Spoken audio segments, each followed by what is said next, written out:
Assalamualaikum warahmatullahi wabarakatuh. Alhamdulillahi rabbil alamin. Wassalatu wassalamu ala ashrafil anbiya'i wal mursalin wa ala alihi wa sahbihi wa man tabi'ahum bi ihsanin ila yaumiddin. Amma ba'du. Ibu-ibu yang dirahmati oleh Allah tabaraka wa ta'ala, alhamdulillah, sore hari ini kita lanjutkan dari pelajaran kita usul salasah dari syarah Syekh Al-Utsaimin, yang mana kemarin kita sudah membahas tentang perkataan Syekh Muhammad bin Abdul Wahhab, yaitu wa a'zamu ma amara Allahu bihi at-tauhidu wa huwa ifradullahi bil ibadah. Perintah Allah subhanahu wa ta'ala yang paling besar dan yang paling agung adalah tauhid, dan tauhid yang dimaksud dengannya adalah mengesahkan Allah di dalam ibadah.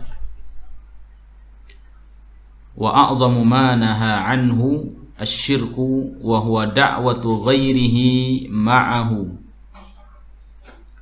Dan larangan Allah yang paling besar adalah syirik, dan syirik itu adalah berdoa kepada selain Allah bersama dengannya. Dan dalilnya adalah qauluhu ta'ala, firman Allah subhanahu wa ta'ala, wa'budullaha wa la tusyriku bihi syai'an. Ibadahilah Allah semata dan jangan sekutukan ia dengan sesuatu apapun. Surat An-Nisa ayat 36. Sampai di sini kemarin kita membahas tentang kitab kita Al-Usul Ats-Tsalatsah. Adapun berikutnya pelajaran kita adalah fa idza qila laka mal usul ats-tsalatsah allati yajibu 'alal insani ma'rifatuha. Ada yang bertanya kepadamu, apakah usul salasah? Apakah tiga pondasi pokok itu? Allati yajibu 'alal insani ma'rifatuha, yang wajib atas manusia untuk mengetahuinya. Ya, artinya kalau ada orang bertanya kepada kita, apa tiga pokok yang wajib bagi kita untuk mengetahuinya,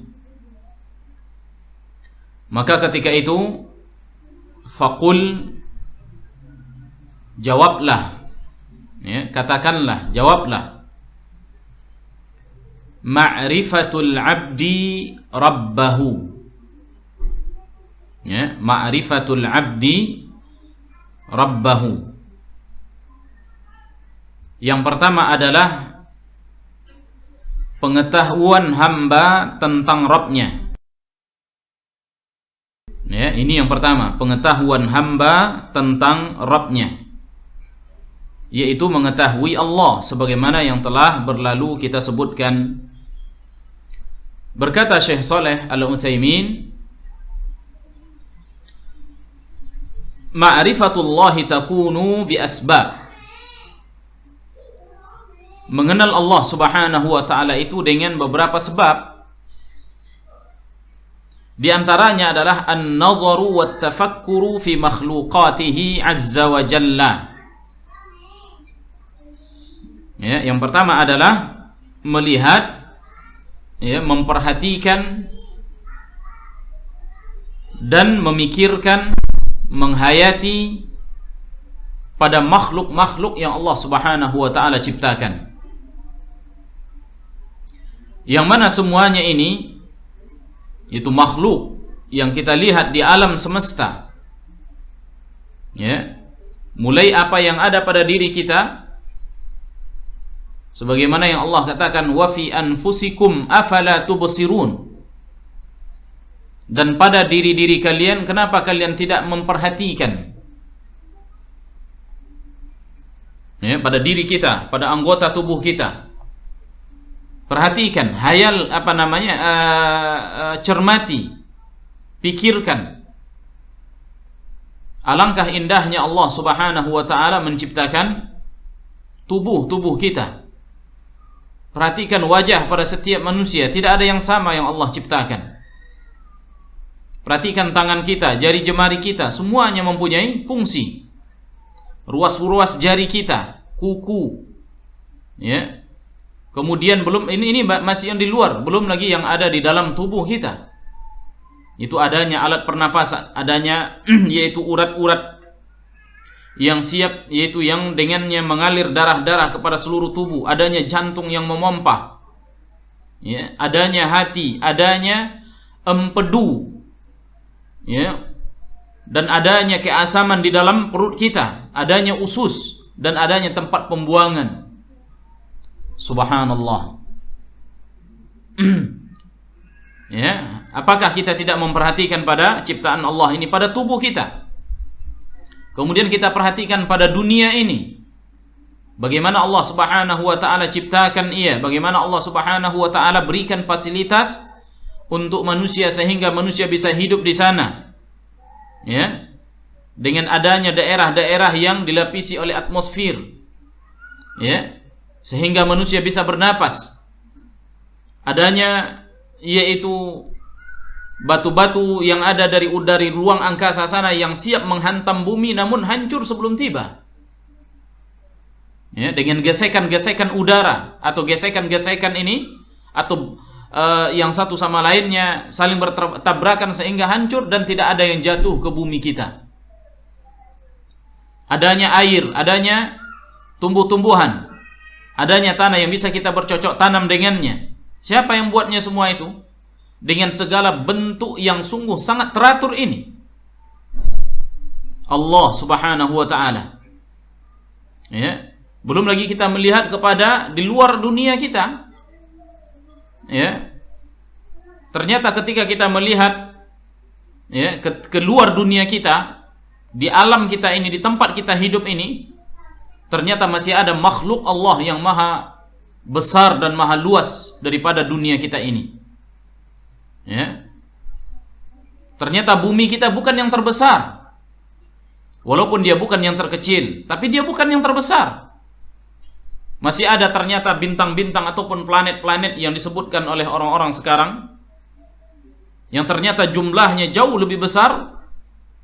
Ya. Ukurannya jauh lebih besar dibandingkan dengan bumi kita ini. Itu planet-planet yang mengitari matahari kita. Dan ternyata matahari itu merupakan benda yang Allah ciptakan jauh lebih besar dibandingkan dengan bumi. Ya, sebagaimana peneliti menyebutkan bahwasanya ukuran bumi kita ini ya dibandingkan dengan matahari itu bandingannya 1 banding dengan 1.300.000. Artinya kalau umpamanya bumi ini kalau bumi ini ya mau menyaingi matahari, maka jumlah bumi ini harus diperbesar sehingga yaitu 1.000 atau 1.300.000 bumi baru dia bisa menyamai matahari, dan alangkah besarnya. Ya. Dan apa yang Allah Subhanahu wa taala beritakan, langitnya, kemudian arasy-Nya, kemudian kursi Allah Azza wa Jalla. Dan semuanya ini adalah merupakan ya makhluk-makhluk Allah Azza wa Jalla yang kita perhatikan dan yang Allah perintahkan bagi kita untuk ya memikirkannya. Dengannya kita mengenal Allah Azza wa Jalla. Apa kata beliau? Fa inna dzalika yuaddi ila ma'rifatihi. Semuanya ini akan menghantarkan kita yaitu mengenal Allah Subhanahu wa taala. Artinya begini, setelah kita lihat dengan keteraturan, dengan kerapian, apakah mungkin ini terjadi dengan sendirinya? Apakah ini terbuat dengan begitu saja? Maka ini mustahil, ya, nggak diterima oleh akal. Alam yang begitu luas, yang begitu besar, yang sungguh sangat teratur, ya, nggak mungkin dia tercipta dengan sendirinya. Pasti ada zat yang menciptakan. Siapa dia? Allah Azza wa Jalla. Ya. Gak mungkin ada orang makin dia melihat kemudian makin tidak percaya akan tidak adanya yang sang pencipta. Ini mustahil. Ini otak orang yang sudah tidak benar lagi. Ya. Nah, kemudian kata beliau, wa ma'rifatu 'azimi sultanihi wa tamami qudratihi. Yang kemudian kalau kita melihat kepada alam semesta ini akan menghantarkan kita kepada besarnya kekuasaan Allah, wa tamami qudratihi, dan sempurnanya kudrat Allah Azza wa Jalla.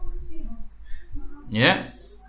Makanya dalam hadis yang sahih disebutkan ketika ada Nabi yang mulia sallallahu alaihi wasallam bertanya kepada para sahabat, "Kam bainas sama'i wal ardh?"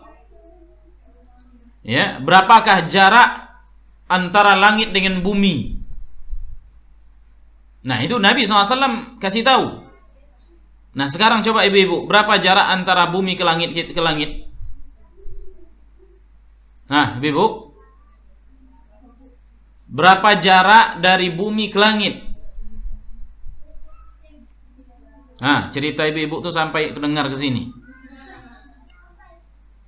Nah, gimana ibu-ibu? Ada yang tahu jaraknya? Hah? Lupa atau belum tahu sama sekali? Nah, kalau tidak salah saya juga pernah menyebutkan di sini. Kata Nabi yang mulia sallallahu alaihi wasallam, yaitu perjalanan 500 tahun. Ya, perjalanan berapa? 500 tahun perjalanan. Ya. Jadi ini bukan perkara yang biasa. 500 tahun perjalanan. Siapa yang akan bisa sampai ke sana? Ini jarak antara langit bumi, itu ke langit, yaitu dari bumi kita ke langit yang pertama. Langit pertama, kedua jaraknya sama, kedua, ketiga jaraknya sama, keempat sampai terus seperti itu sampai ke 7, jaraknya 500 tahun perjalanan. Ya. Jadi perjalanan yang ditempuh dengan begitu cepat, wallahu ta'ala alam apakah yang paling cepat. Kalau kita buat umpamanya pesawat yang paling cepat sekarang, yang mungkin saja setelah ini akan ditemukan adanya pesawat yang lebih cepat lagi dari ini, itu 500 tahun perjalanan yang dia tempuh. Makanya kalau ada orang umpamanya dari lahir dia sudah berangkat, itu habis umurnya dia belum sampai. Ya, Allah berikan umur 100 kepada dia umpamanya, mati dia tengah jalan dia belum sampai. Subhanallah. Alangkah besarnya ciptaan Allah Azza wa Jalla. Ya, dan ada semua segala sesuatu yang ada di antara langit dan bumi ini, ketika Allah katakan wa ma bainahuma, dan di antara yang apa yang ada di antara langit dan bumi ini, subhanallah. Ya, kekuasaan Allah yang sungguh sangat luar biasa besarnya. Ya, yang mana kita ini berada di yang disebutkan oleh para ilmuwan bahwasanya kita ini berada di dalam yaitu galaksi galaksi apa kita ini berada? Bima Sakti. Ini galaksi Bima Sakti ini Ibu, yang pusatnya adalah matahari, kemudian diitari oleh planet-planet yang sungguh sangat luar biasa besarnya. Yang matahari aja dengan bumi kita itu bandingannya 1.300.000. Ternyata lingkaran ya galaksi ini tidak ada apa-apanya. Ternyata ribuan galaksi masih ada, bahkan miliaran galaksi masih ada di antara langit dan bumi ini. Allahu Akbar.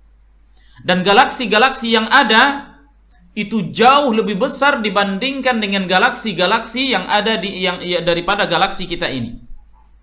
Dan bumi kita itu sangat kecil. Oleh karena itu, kalaulah umpamanya mata kita yang melihat, ya, tidak akan nampak bumi itu kalau dilihat dari satu planet ke planet yang lainnya. Contohnya saja, ya, kalau tidak salah ada planet yang besar yang disebut dengan Saturnus, ya, atau Jupiter. Itu nampak nggak kira-kira dari bumi kita? Padahal dia jauh lebih besar daripada bumi, nggak nampak. Bagaimana kalau kita berdiri di sana dan melihat bumi, lebih tidak tampak lagi, saking jauhnya. Nah, semuanya ini siapa yang menciptakan? Allah Azza wa Jalla. Nah, sekarang kita tahu bahwasanya setelah kita melihat kepada kekuasaan Allah yang sungguh sangat luar biasa besarnya, maka Allah Azza wa Jalla katakan Allahu Akbar. Allah jauh lebih besar dibandingkan dengan seluruh makhluknya. Ya, jauh lebih besar. Dan makhluk Allah yang paling besar adalah Arash. Ya, makhluk Allah yang paling besar adalah Arash, yang tidak ada bandingannya dengan makhluk-makhluk selain daripadanya. Allahu Akbar. Allah katakan di dalam Al-Quranul Karim, ya, di dalam surat Al-A'raf ayat 185, memerintahkan kita untuk melihat kepada alam semesta ini. Silahkan. Ya, Allah sebutkan awalam yanzuru fi malakutis samawati wal ard. Apakah mereka tidak memperhatikan pada malakutis samawati wal ard, yaitu pada kekuasaan Allah yang di langit dan di bumi ini? Allahu Akbar. Seperti yang saya sebutkan tadi. Ya. Wa ma khalaqallahu min syai'. Kalau yaitu kita ibu-ibu, ya, ingin mentadabbur alam semesta ini, ya, boleh kita memperhatikan yaitu hasil penelitian dari NASA sekarang ini, ya.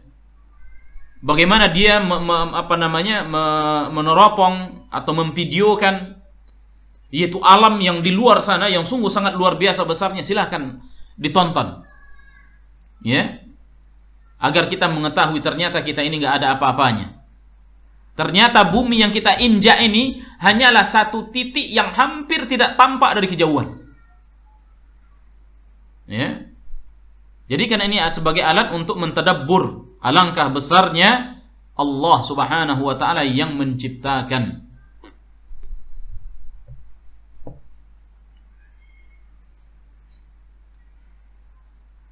Kemudian juga Allah Subhanahu wa taala katakan di dalam surat Ali Imran ayat 190, Inna fi khalqis samawati wal ardi wa ikhtilafil laili wan nahari la ayatin liulil albab. Sesungguhnya pada penciptaan langit-langit dan bumi dan pergantian siang dan malam ini, la ayatin liulil albab, merupakan sebagai tanda-tanda bagi orang-orang yang mempunyai akal pikiran. Ya. Gak mungkin dia gak sanggup dia untuk bermaksiat kepada Allah ketika dia melihat penciptaan alam semesta yang sungguh sangat luar biasa ini. Gak sanggup dia untuk bermaksiat.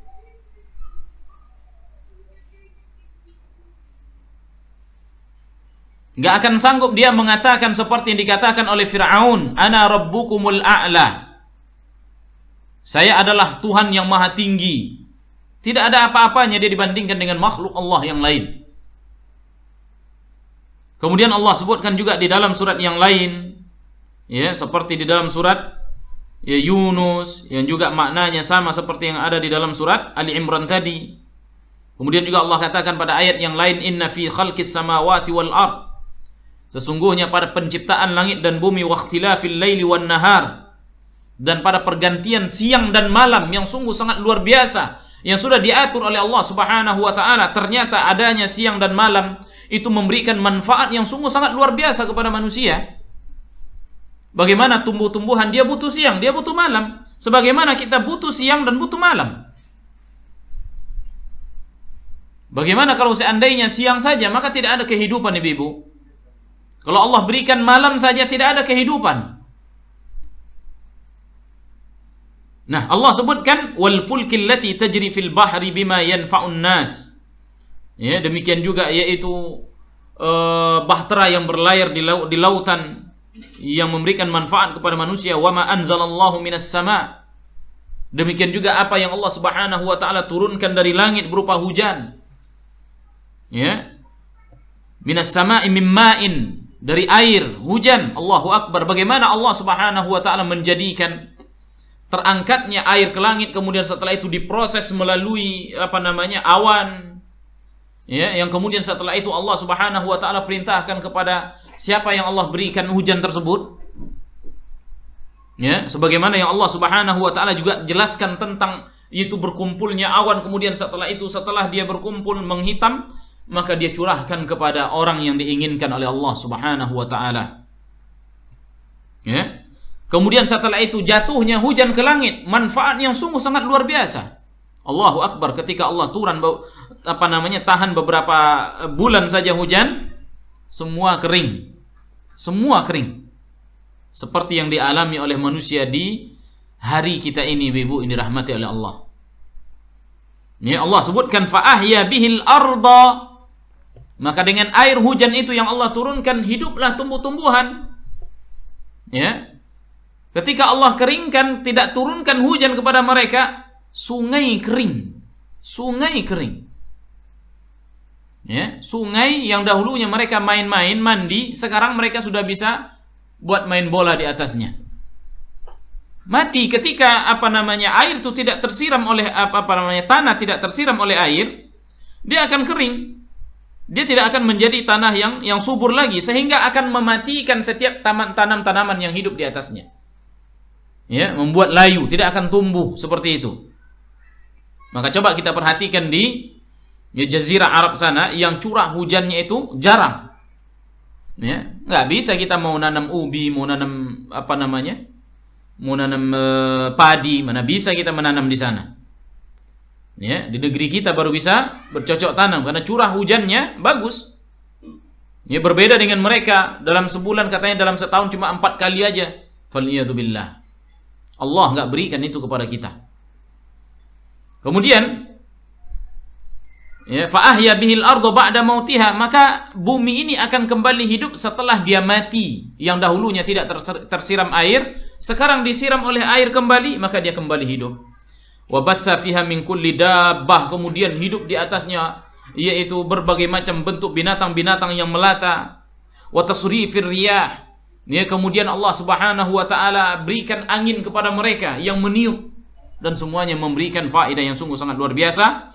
Was-sahabil musakhkhar, demikian juga yaitu awan yang Allah tundukkan, ya, bainas sama'i wal ard, yang dia berada di antara langit dan bumi. Semuanya inilah ayatil liqaumi yaqilun. Semuanya merupakan tanda-tanda akan kebesaran Allah, sempurnanya kekuasaan, kudrat dan hikmah Allah. Ya. Ini bagi siapa yang bisa memikirkan? Ya, liqaumi yaqilun, itu orang-orang yang mempunyai otak dia, yang dia jalankan otaknya. Ya, dari kaum muslimin. Kemudian kata beliau, min asbabi ma'rifatil 'abdi rabbah, di antara sebab-sebab seorang hamba dia mengenal Rabbnya, an-nazar fi ayatihi asy-syar'iyyah, yaitu melihat kepada yaitu tanda-tanda Allah, ayat-ayat Allah yang syar'i, wahiyal wahyu, yaitu wahyu alladzi ja'at bihi ar-rusul alaihi wassalatu wassalam, yang dibawa oleh para rasul, Al-Qur'an, hadis Nabi yang mulia sallallahu alaihi wasallam. Ya, sebagaimana yang Allah katakan ya tentang Al-Qur'an, dan yang dikatakan oleh Nabi yang mulia sallallahu alaihi wasallam. Ya, hadis Nabi yang mulia sallallahu alaihi wasallam merupakan wahyu. Allah katakan di dalam surat An-Najm, "Wa ma yantiqu 'anil hawa in huwa illa wahyu yuha." Tidaklah dia Nabi ini berbicara dari hawa nafsunya, keinginan jiwanya, keinginan dirinya. Akan tapi yang dia ucapkan adalah wahyu yang Allah berikan kepadanya. Ini menunjukkan Al-Quran dan hadis Nabi, sunnah Nabi yang mulia adalah wahyu, bukan murni dari Nabi yang mulia sallallahu alaihi wasallam. Dia hanya mengatakan apa yang Allah perintahkan. Ya, seperti itu. Ini wahyu. Ya, lihat ke sana, lihat kepada Al-Quran, lihat kepada sunnah Nabi yang mulia sallallahu alaihi wasallam. Dari keajaiban-keajaiban yang banyak, dari keajaiban yang ada di dalam Al-Quran, yang tidak terungkap di zaman turunnya Al-Quran, sekarang diungkap oleh manusia. Ya, sebagaimana yang Allah sebutkan, bainahuma barzakhul la yabghiyan.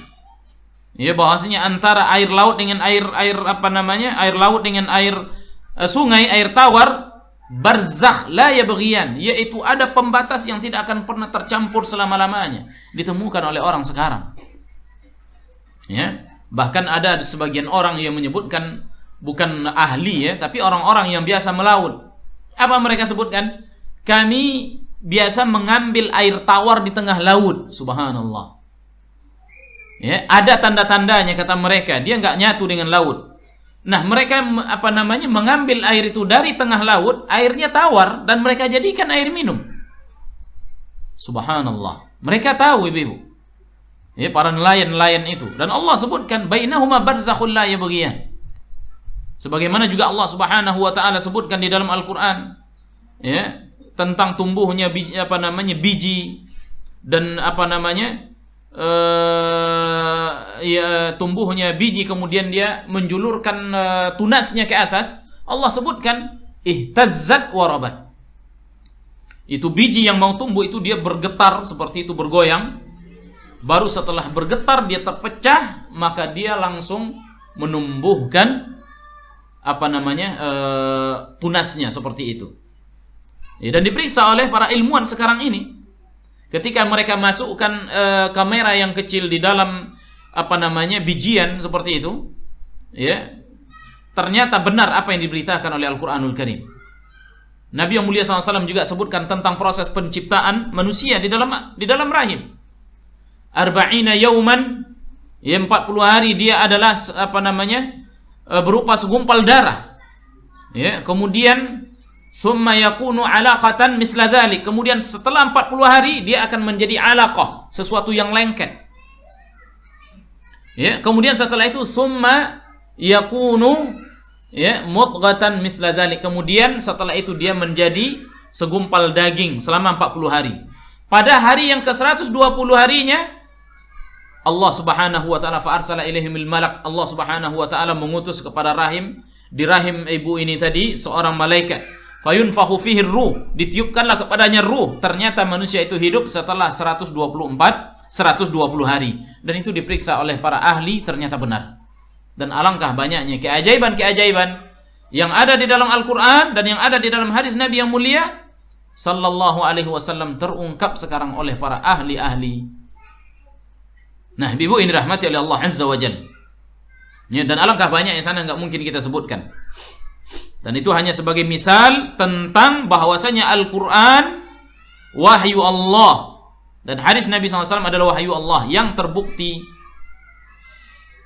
Kemudian fayanzuru fi hadhil ayat, dan hendaklah lihat kepada ayat-ayat Al-Qur'an dan hadis ini, wa ma fiha minal masalih al-azima, yang ada di dalamnya kemaslahatan yang sungguh sangat luar biasa dari aturan-aturan Allah, ya, undang-undang yang Allah berikan di dalam Al-Qur'an dan hadis Nabi yang mulia sallallahu alaihi wasallam, yang kemaslahatannya datang dari Sang Maha Pencipta. Ya, Al-Qur'anul Karim mengatur kehidupan manusia. Bagaimana dia menghalalkan, mengharamkan, memerintah, melarang, ya, membolehkan dan tidak membolehkan ditentukan di dalam Al-Qur'an dan hadis Nabi yang mulia sallallahu alaihi wasallam. Kemaslahatan, ya, ukhrawi maupun duniawi. Duniawinya kita lihat, ya, ibu-ibu ini rahmati oleh Allah Subhanahu wa taala, Allah syariatkan adanya qisas.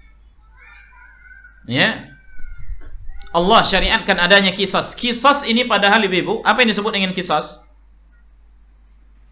Nah, ibu-ibu, qisas itu apa? Nggak ada yang tahu? Hah? Qisas itu adalah hukuman mati bagi si pembunuh. Ya, hukuman mati bagi si pembunuh. Baik. Kalau orang dikisas, ini hidup apa mati? Mati.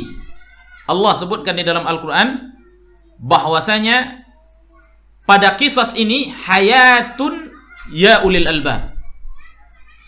Pada ditegakkan hukum kisas itu ada kehidupan, wahai orang-orang yang mempunyai akal. Kehidupan apa di sana? Padahal kan orangnya mati.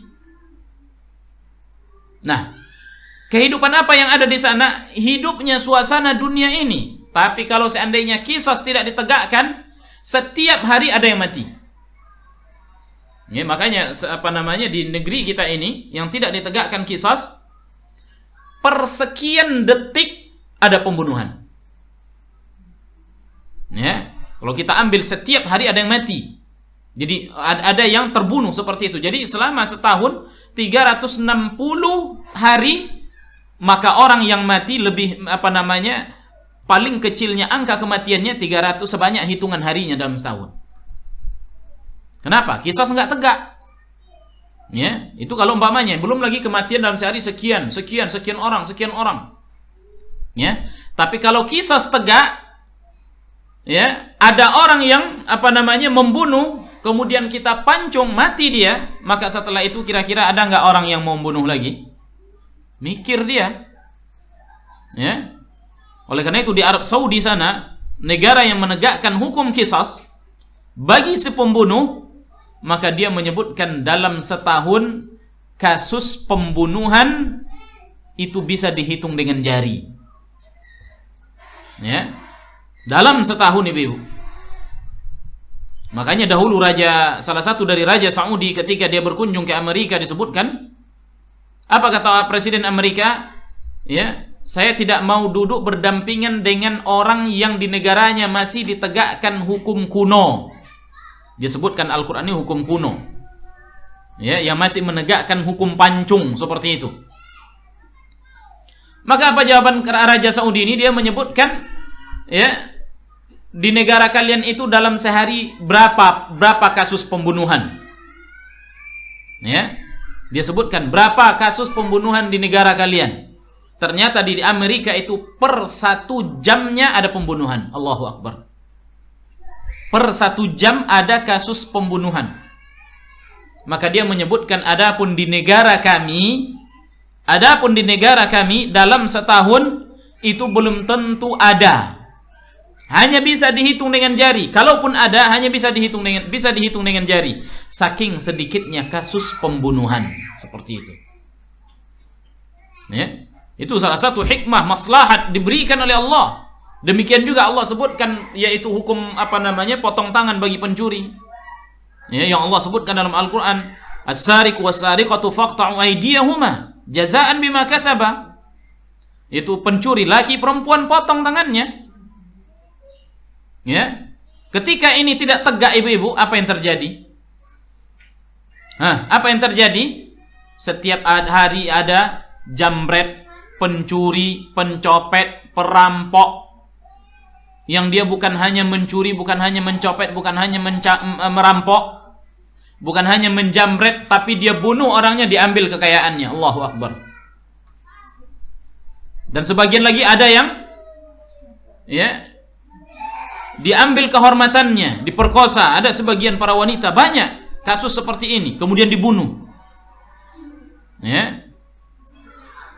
Jadi ketika ini tidak tegak, apa yang terjadi? Akan terjadilah kekacauan dan banyaknya kasus-kasus. Ya. Akan banyak dia. Dan yang lain sebagainya, ya, dari hukum-hukum Allah Subhanahu wa taala. Demikian juga rajam. Hukum cambuk tidak ditegakkan.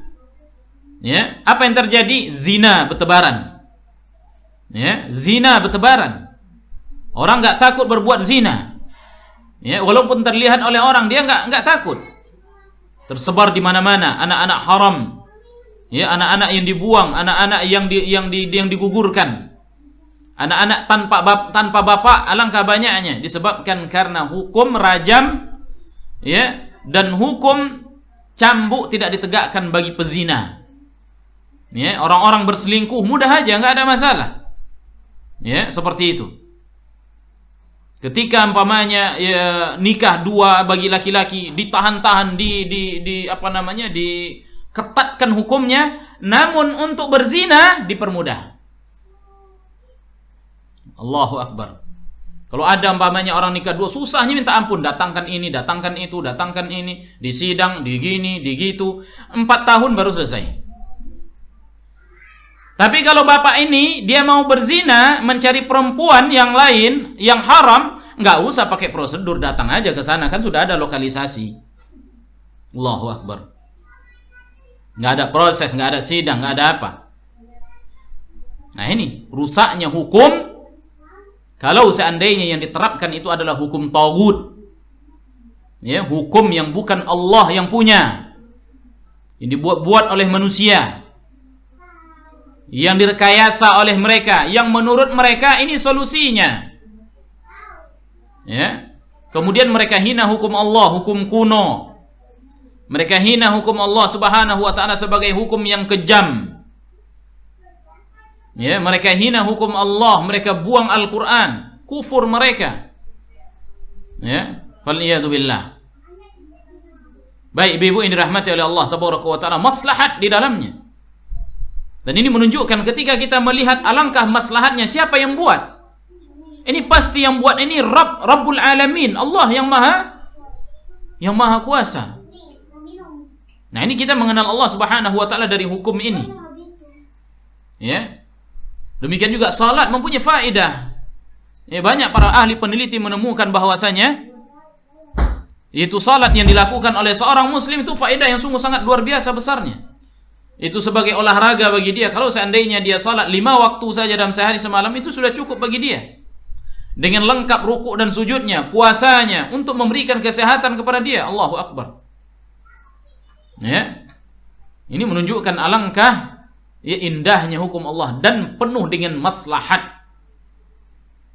Ya, allati taqumu la taqumu hayatul khalqi fid dunya wala fil akhirah illa biha.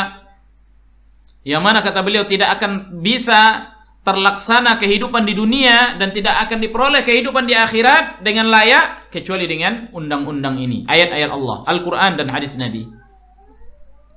Fa idza nazara fiha wa ta'ammalaha. Barang siapa yang perhatikan pada ayat-ayat Allah ini dan kemudian dia merenungkannya, wa mashtamalat alaihi minal ilmi wal hikmah, dan apa yang terkandung di dalamnya berupa ilmu-ilmu yang sungguh sangat luar biasa dalamnya, detailnya, dan hikmah-hikmah dari semua segala penciptaan dan semua syariatnya, wa wajada intizamaha wa muwafiqataha limasalihil ibad, maka dia akan mendapatkan di dalamnya dari syariat-syariat, dari salat, zakat, puasa, ya, kemudian semuanya yang Allah perintahkan ternyata maslahat bagi manusia. Tidak ada satu pun dari syariat yang merugikan manusia.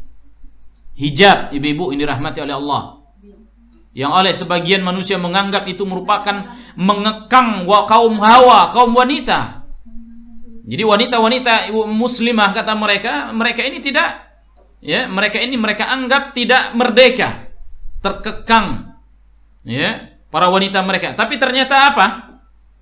Ternyata ibu-ibu yang dirahmati oleh Allah, yaitu wanita yang tidak pakai hijab, yang mengumbar auratnya, lebih banyak korban perkosaan dibandingkan dengan yang berjilbab. Apalagi dengan yang jilbabnya syar'i. Ya, maslahat bagi manusia. Maslahat sekali. Ya. Baik, kemudian kata beliau, arafa bidzalika rabbahu, maka ketika itu dia pun mengetahui Rabbnya, Allah yang sungguh telah membuat aturan-aturan syariat-syariat seperti ini mempunyai maslahat yang begitu besar bagi manusia. Allah mengatakan, afala yatadabbarunal Qur'an, kenapa kalian tidak mentadabbur, merenungkan isi Al-Qur'an, syariat-syariatnya, mencari faidah-faidah dari syariat-syariat. Walau kana min indi ghairillah, kalau seandainya Al-Quran itu bukan dari Allah, buatan manusia, ternyata sudah dirubah-rubah oleh manusia umpamanya, lawajadu fihi ikhtilafan katsira, pasti kalian akan menjumpai di dalam Al-Quran itu banyak perbedaan-perbedaan, perselisihan-perselisihan, hal-hal yang tidak sesuai dengan kemaslahatan kita. Tapi ternyata tidak. Ya, ternyata tidak kita dapatkan dalam Al-Quranul Karim. Justru maslahat yang sungguh sangat luar biasa ada di dalam Al-Quran.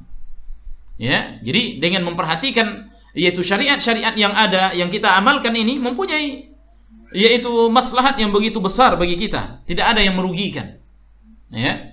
Kemudian kata beliau, wa minha ma yalqa Allahu azza wa jalla fi qalbil mu'min Di antara juga mengenal Allah Azza wa Jal, yaitu apa yang Allah masukkan ke dalam hati seorang mukmin, yaitu min ma'rifatillah, yaitu dari pengetahuan dia terhadap Allah, hatta ka'annahu yara rabbahu ra'yal 'ain.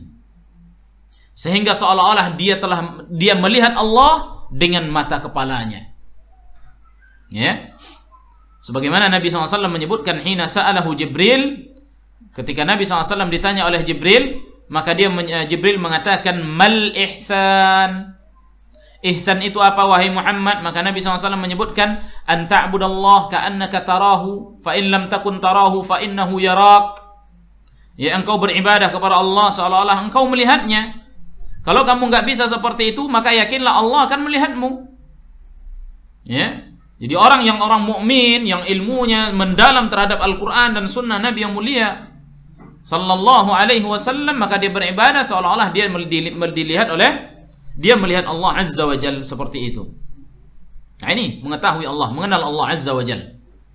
Kemudian kata beliau wadinahu. Ya, tadi kita katakan ma'rifatul 'abdi rabbah, yaitu pengetahuan hamba tentang Rabbnya. Kemudian wadinah.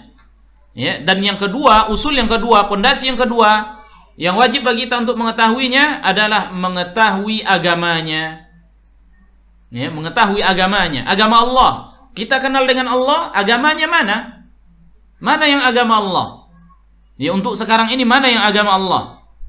Ya, ini asal yang kedua, wa huwa dinuhu alladhi yaitu kallafal amal bihi wa ma tadammanahu minal hikmah war rahmah wa masalihil khalq. Itu agamanya yang Allah Subhanahu wa taala bebankan setiap manusia agar beragama dengannya, siapapun dia. Ya, baik ahlul kitab yang sudah diturunkan kepada mereka dahulu kitab, tetap mereka beragama dengan agama Allah yang terakhir. Ya, dan apa yang terkandung di dalam agama ini dengan hikmah, ya, kebijaksanaan, ya, dan keadilan, rahmat. Tidak ada agama yang rahmah kecuali Islam. Tidak ada agama yang lebih bermaslahat kecuali Islam. Ya. Waraddul mafasid anha. Ya, sebagaimana al-Islam itu menolak berbagai macam bentuk kerusakan-kerusakan. Wa dinul Islam man ta'ammala haqqa ta'ammulan mabniyan 'alal kitabi was sunnah arafa annahu dinul haqq. Itu agama Islam ini, barang siapa yang memperhatikan, menghayatinya dengan sebenar-benarnya, sesuai dengan sejalan dengan Al-Quran dan Sunnah Nabi, maka dia pasti akan mengatakan satu kata, agama Islam adalah agama yang benar. Ya. Wa annahu ad-din alladhi la taqumu masalihal khalq illa bih. Nah, ini merupakan agama yang tidak akan tegak kemaslahatan kecuali dengannya. Wallahi, solusi untuk semuanya adalah Islam. Solusi untuk Indonesia Islam. Solusi ekonomi keterpurukan ekonomi mereka adalah Islam. Solusi apapun yang terjadi di alam semesta ini Islam. Ya. Enggak akan pernah tegak, tidak akan pernah maslahat itu ada pada suatu daerah kecuali Islam tegak. Apabila Islam sudah tidak ada, maslahat akan hancur dan akan kacau balau negeri tersebut. Wala yanbaghi an naqisal Islam bima alaihi al-muslimun al-yawm. Tapi ingat, kita enggak bisa mengukur Islam itu dengan kondisi kaum muslimin sekarang. Kalau muslim kita lihat itu bukan Islam. Kondisi kaum muslimin kita lihat itu bukan Islam. Ya, kalau mau melihat Islam, lihat kepada sumbernya Al-Quran dan Sunnah Nabi yang mulia. Baca kitab para ulama. Jangan lihat kaum muslimin. Fa innal muslimin qad farratu fi asya' katsirah. Karena kaum muslimin di zaman kita sekarang telah melalaikan Islam. Wartakabu mahadir, justru mereka dekat dengan apa yang Allah larang.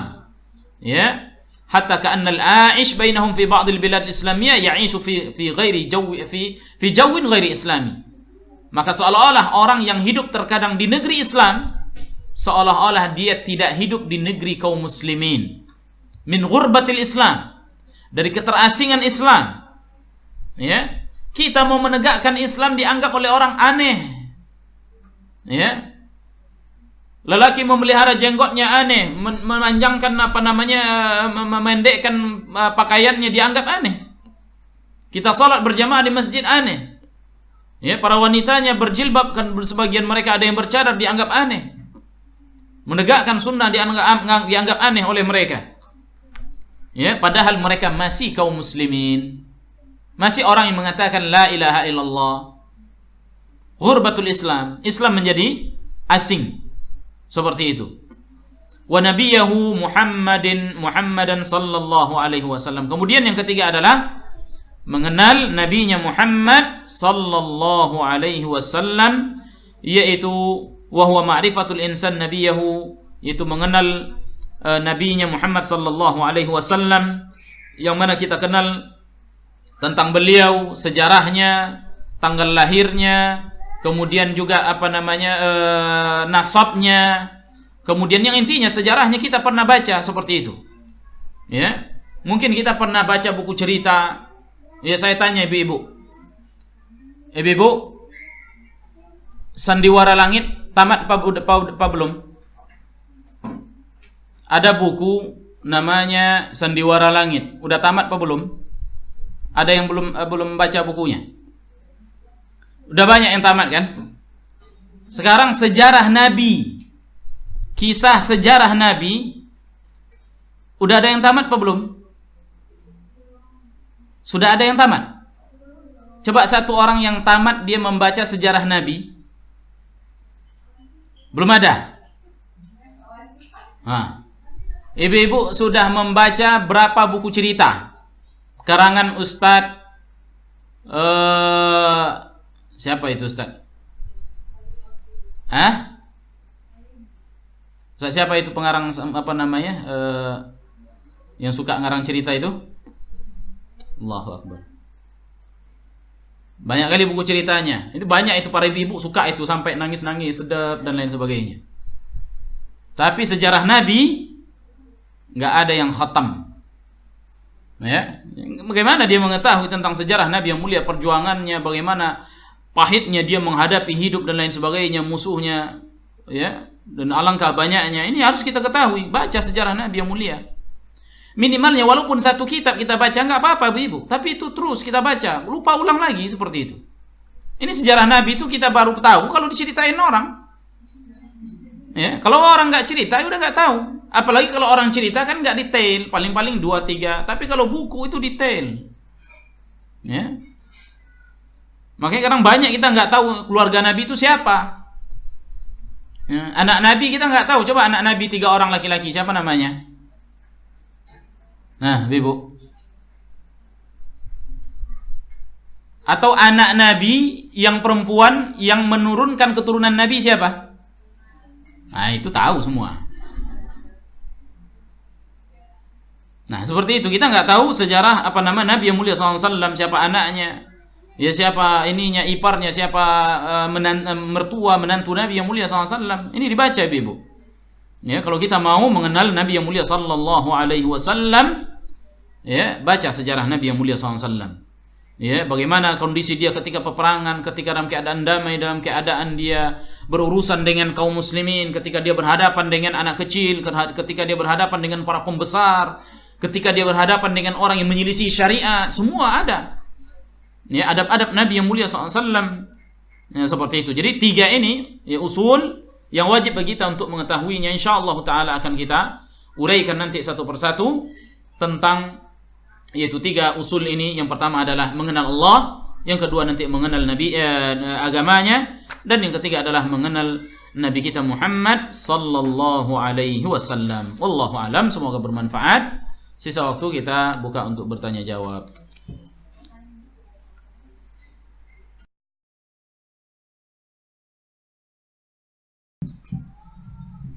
Ustaz mau tanya. Iya, silakan.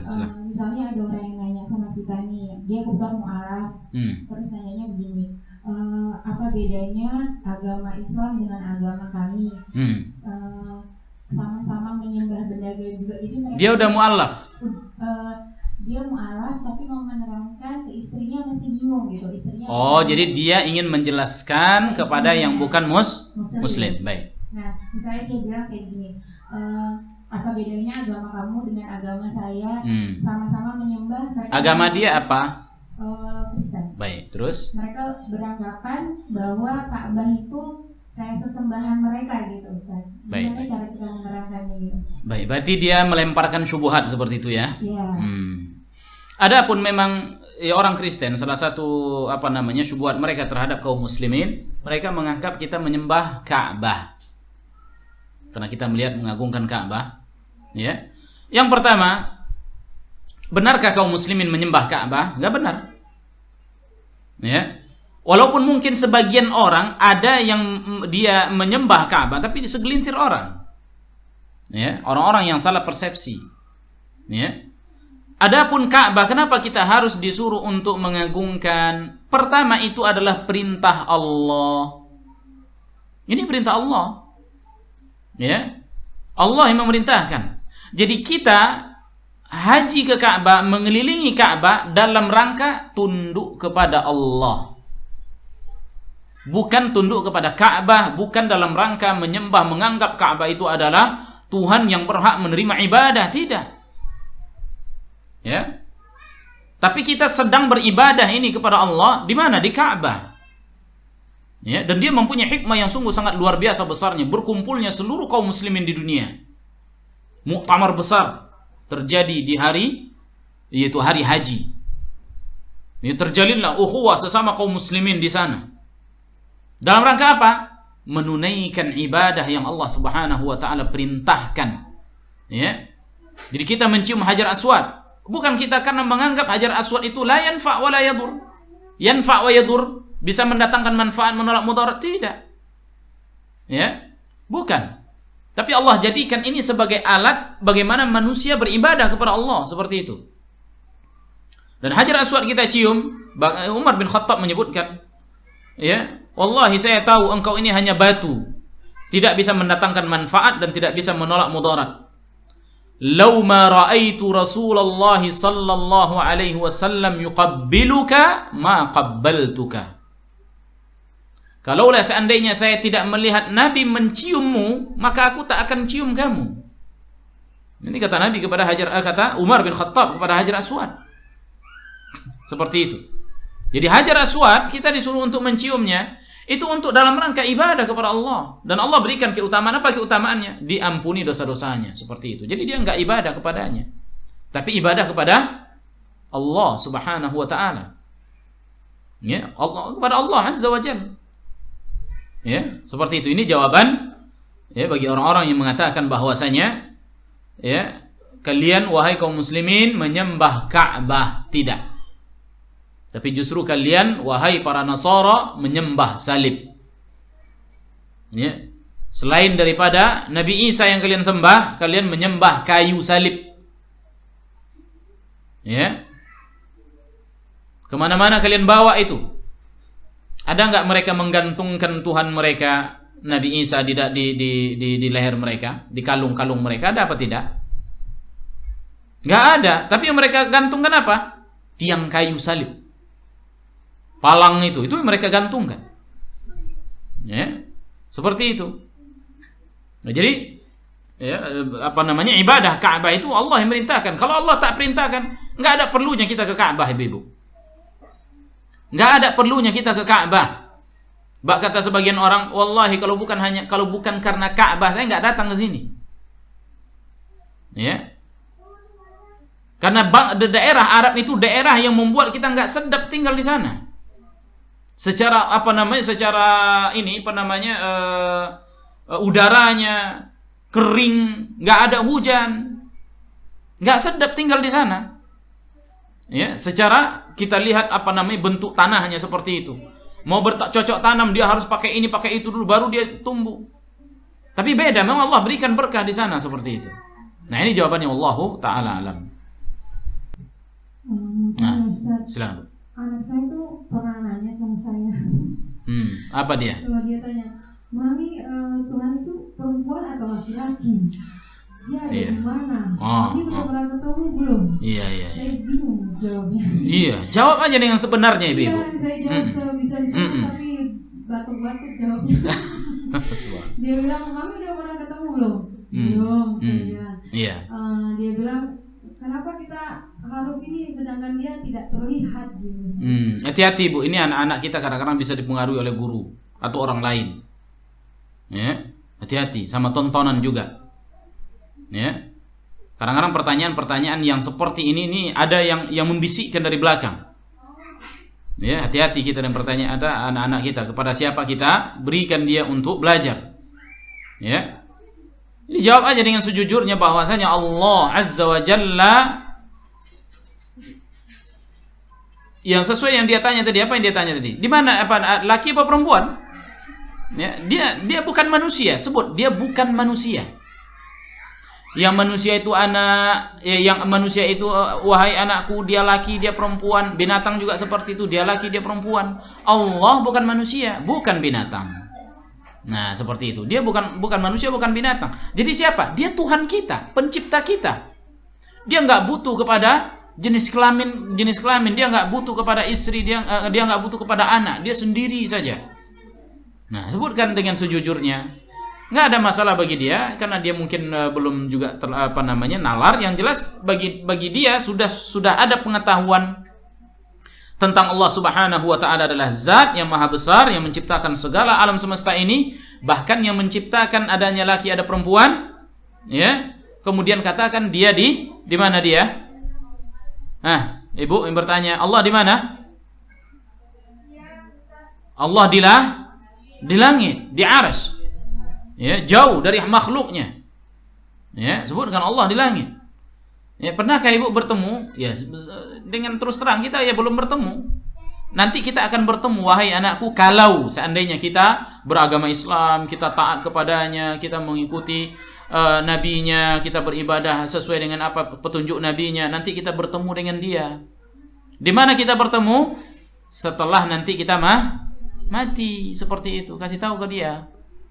Ya, itu pengetahuan umum. Jadi, oleh karena itu, sebelum anak kita dipengaruhi oleh orang pikirannya, kita yang ngasih tahu terlebih dahulu. Nah, seperti itu. Wallahu ta'ala a'lam. Baik, saya rasa cukup dulu sampai di sini, ya. Karena waktu kita juga sudah hampir maghrib. Saya sudahi dengan subhanakallahumma wa bihamdika asyhadu an la ilaha illa anta astaghfiruka wa atubu ilaik. Assalamualaikum warahmatullahi wabarakatuh.